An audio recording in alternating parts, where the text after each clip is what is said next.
आज दोस्तों हम बात करने वाले हैं जब भी आपको एक नया ऑर्डर मिलता है उसके बाद आपको वहाँ पे क्या-क्या करना होता है।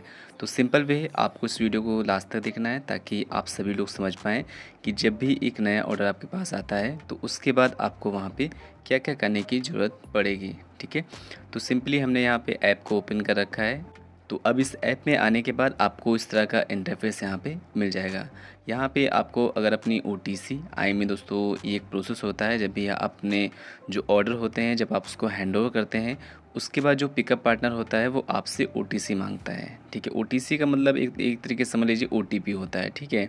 ओटीपी मतलब होता है कि वो कंफर्म करता है कि आपका जो पार्सल है वो आपसे ले लिया है, उसके पास एक प्रूफ हो जाता है, ठीक है। तो अगर आप ओटीसी को जानना चाहते हैं तो आप इस पर टिक करके वहाँ पे जनरेट ओटीपी पे जैसे टिक करेंगे उसके बाद इसकी ओटीपी जो भी होगी वो आपको वहाँ पे शो हो जाएगी, ठीक है। तो सिंपली हम पहले देखते हैं कि हमारा जो ऑर्डर है वो कहाँ पे शो होगा। तो हम थोड़ा सा ऊपर करेंगे दोस्तों। यहाँ पे जब आप आएंगे तो यहाँ पे टुडे ओवरव्यू में आप सभी को कुछ चीज़ें दिख जाती हैं, जैसे कि अगर आज की डेट में कोई ऑर्डर आया है तो वो आपको यहाँ पे शो हो जाएगा। सपोज़ यहाँ पे मेरा 338 रुपये का एक ऑर्डर है कोई जो कि आया हुआ है और उसको मैंने अभी वहाँ पे कुछ प्रोसेस नहीं किया हुआ है, ठीक है। तो इस तरह से आपको शो हो जाएगा अगर कोई आपका ऑर्डर आया हुआ होगा, ठीक है। और यहाँ पे आप ऑर्डर में आएंगे तो यहाँ पे न्यू में एक दिखाएगा और पेंडिंग आरटीडी यहाँ पे एक दिखा रहा है। तो यहाँ से आप ये देख सकते हैं कि आपका कोई नया ऑर्डर आया है फिर नहीं आया है, ठीक है। यहाँ से इतना होने के बाद आप सिंपली यहाँ पे लेफ्ट साइड में 3 लाइन का ऑप्शन होता है, आपको उस पर टिक करना है। इसके बाद आपको यहाँ पे एक ऑर्डर का ऑप्शन मिलेगा, सिंपली उस पर टिक करना है। इसके बाद यहाँ पे जो अपकमिंग होंगे आने वाले होंगे वो आपको अपकमिंग में शो होते हैं। सपोज़ कोई ऐसा ऑर्डर है जो अपकमिंग में है तो वहाँ पे आपको कुछ करने की ज़रूरत नहीं पड़ेगी क्योंकि वहाँ पे आप कुछ उसमें कर भी नहीं सकते हैं। तो जब भी आपका कोई भी ऑर्डर पेंडिंग वाले ऑप्शन में आता है, इस ऑप्शन में आएगा, वहीं पे आपको एक्शन करने की ज़रूरत पड़ती है, ठीक है। तो हम पेंडिंग में आ जाते हैं। तो पेंडिंग में तो जैसे ही आएँ यहाँ पे आप देख सकते हैं मेरा एक ऑर्डर है जो कि यहाँ पे मुझे अप्रूव्ड लिख के आ रहा है और यहाँ पे सीओडी है, ये I mean cash on delivery है। ये भी आप यहाँ पे चेक कर पाएंगे कि ये जो ऑर्डर है आई मीन पहले से पेमेंट कर दिया गया है या फिर सीओडी है, आई मीन उसी वक्त वो पैसा मिलेगा जिस वक्त ये डिलीवर्ड होगा, ठीक है। तो यहाँ पे ये चीज़ आपको लिखी होगी, मेंशन होगी।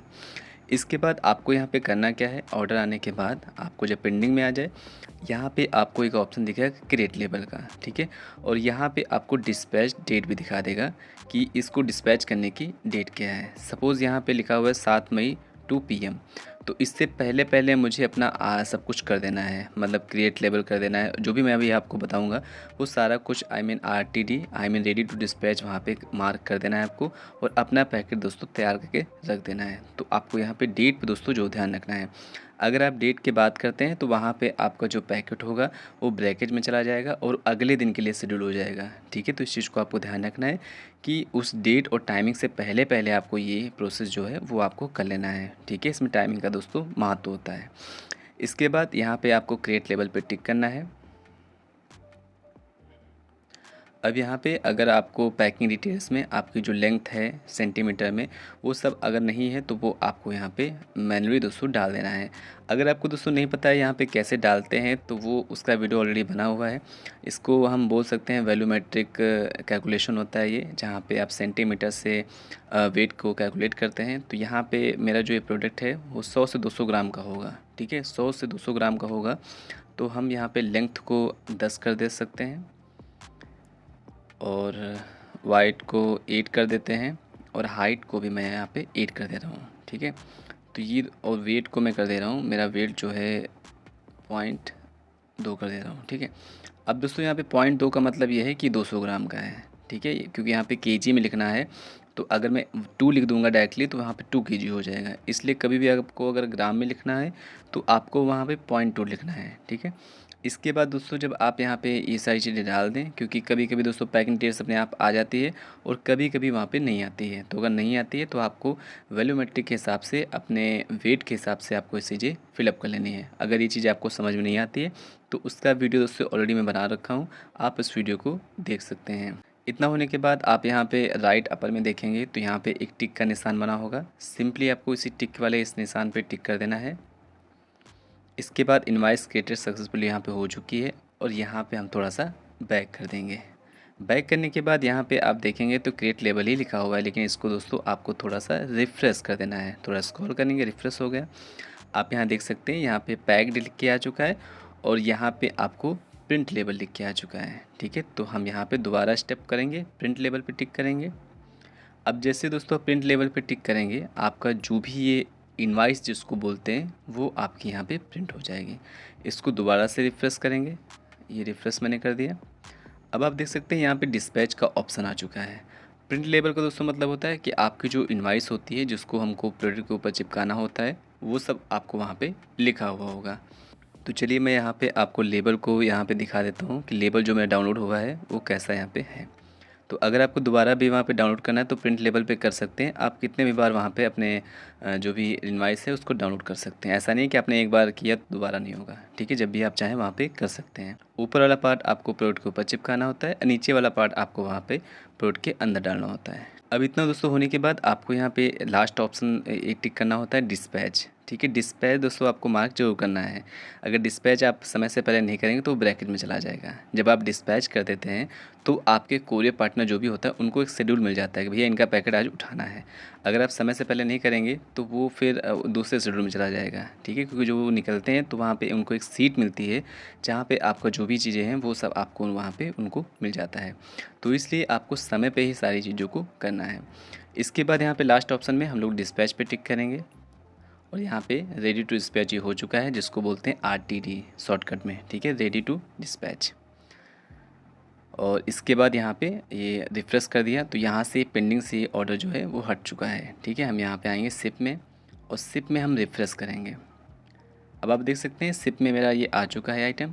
अब दोस्तों हमको यहाँ पे ऑनलाइन कुछ भी नहीं करना होता है, लेकिन अगर आपको इनवॉइस को दोबारा से फिर प्रिंट करना है किसी इशू के कारण तो आप यहाँ पे प्रिंट लेवल पे टिक करेंगे तो आपकी जो इनवॉइस होगी फिर से डाउनलोड हो जाएगी। ठीक है, आप उसको डाउनलोड कर सकते हैं कितनी भी बार चाहें। तो अब आपका दोस्तों बस काम इतना है कि यहाँ से इनवॉइस लीजिए, प्रिंट आउट करिए, प्रिंट आउट करने के बाद अपने आइटम को पैक करिए। उसका जो ऊपरी हिस्सा होता है इनवॉइस का वो आप प्रोडक्ट के ऊपर चिपका दीजिए और जो नीचे वाला होता है वो आप प्रोडक्ट के अंदर डाल दीजिए। पैक करके दोस्तों अपने पास रख लीजिए। फ्लिपकार्ट जो भी कुरियर पार्टनर होगा, ई कार्ट का जो भी होगा वो आपके पास आएगा या फिर कॉल करेगा और आपको दोस्तों ये पैकेट हैंडओवर कर देना है। ठीक है, हैंडओवर दोस्तों जब आप करेंगे तो वहाँ पे आपको ओटीसी पूछेगा। हैंडओवर करने के बाद जब वो स्कैन कर ले, स्कैन करने के बाद आपको वहाँ पे ओटीपी को बता देना है। जैसे दोस्तों आप ओटीपी को बता देते हैं उसके बाद वहाँ पे जब भी वो हैंडओवर हो जाता है तो वहाँ पे उस शाम को या फिर इवनिंग में जो आपका पैकेट होगा वो दोस्तों कंप्लीट हो गए, यहाँ से हट के शिप में से हट के आपको कंप्लीट में शो हो जाएगा। ठीक है, और यहाँ पे लिख के आ जाएगा पिकअप कंप्लीट। जैसे कि आप ये देख सकते हैं मेरा ये ऑर्डर पिकअप कंप्लीट दिखा रहा है। तो इस तरीके से यहाँ पे आपका शिप से हट के आपका कंप्लीट में ऑर्डर वो आ जाएगा। उसके बाद आप उस शिपमेंट को ट्रैक भी कर सकते हैं कि कहाँ कहाँ वो जा रहा है या फिर कहाँ पहुँचा है। वो सारा कुछ आप यहाँ पे एक ऑप्शन होता है ट्रैक का, और इस ट्रैक वाले ऑप्शन टिक करके आप उसकी ट्रैकिंग भी चेक कर सकते हैं। तो यहाँ पे जैसे ही आप लोगों को ट्रैक करना है कि कहाँ पे मेरा अभी जो प्रोडक्ट है कहाँ पहुँचा है, तो आप जब इस ट्रैक वाले ऑप्शन पे टिक करेंगे तो आपको यहाँ पे शो हो जाएगा कि मेरा जो आइटम है वो कहाँ कहाँ पे पहुँच रहा है। ठीक है, तो इस तरीके से जब भी ऑर्डर आता है तो आपको पेंडिंग में शो करेगा। ठीक है, या फिर अपकमिंग में आता है। अपकमिंग में दोस्तों कुछ करने की ज़रूरत नहीं पड़ती है। पेंडिंग में आता है, आपको क्रिएट लेबल करना है, प्रिंट लेबल करना है और डिस्पैच कर देना है। इसके बाद यहाँ पे शिप में आ जाएगा। शिप में आपको वहाँ पे हैंडओवर कर देना है और हैंडओवर करने के बाद वो आपको कंप्लीट में शो हो जाएगा। ठीक है, तो आई होप दोस्तों आपको ये प्रोसेस समझ में आया होगा। फिर भी अगर आपको कोई कन्फ्यूज़न हो, आपका कोई भी डाउट हो तो बेफिक्र होकर दोस्तों कमेंट बॉक्स में लिख सकते हैं और मैं आपके कमेंट का उत्तर जरूर दूंगा। थैंक्स फॉर वॉचिंग दोस्तों, bye bye. It's not a game, it's a rich thing.